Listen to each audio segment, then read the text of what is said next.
Tingnan. Seedbed to.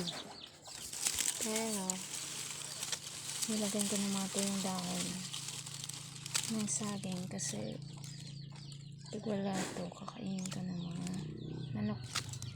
Kaya na yung kangkong. Buhay na.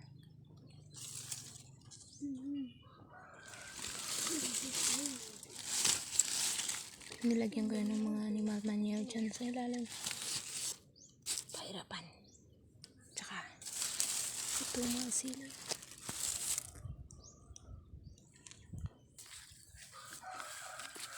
Kamote. Para hindi ako mawala ng mga binhi. At tsaka, ito. Ano ba ito eh?